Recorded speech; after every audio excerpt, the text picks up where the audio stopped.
Hej YouTube.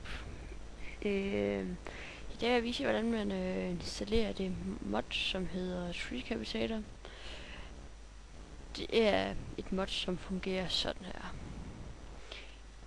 I tager jeres økse, og så hugger I bare det ned til stykke 3. Og så sker det her, hvor den fælder resten. Det er et dejligt mod for survival. Ja, nu går vi ud der. Det I har brug for, det er en modloader. Modloader. Ja. Og så moddet. Nu glemmer jeg lige det her. Det bliver vi sådan set nødt til det her. Fordi jeg kan ikke vise, hvordan man installerer det. Nej, pisse, så glemmer jeg at slukke Minecraft. Så stiller vi det, og så generater vi den lige igen her. Så. Det første, I skal bruge. Hvad fanden var det, jeg lavede mods? Nej, jeg har alt for meget liggende. Minecraft. Det er fandme billigt, det her der. Ja, der var det. I starter med at installere modloaderen. Der skal I på sensoren appdata og sendtegn. Så går I ind i mappen roaming, og så .minecraft bin, og så Minecraft.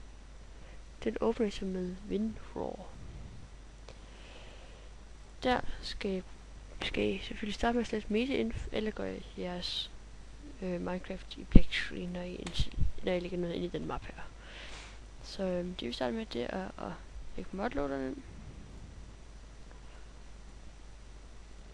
Og sådan der. Og så lægger jeg også den her ind. Så.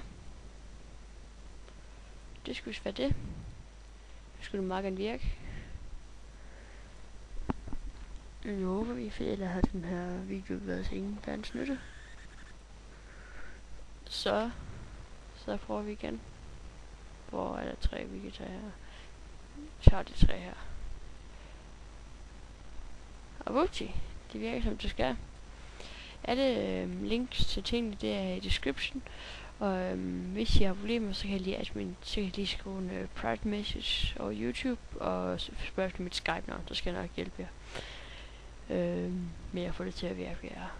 Men jeg håber, at videoen fungerede, og der vil nok komme flere videoer om, hvordan I installerer mods og så videre. Men tjek lige vores channel ud og se vores let's play. Det håber I vil gøre. Vi ses.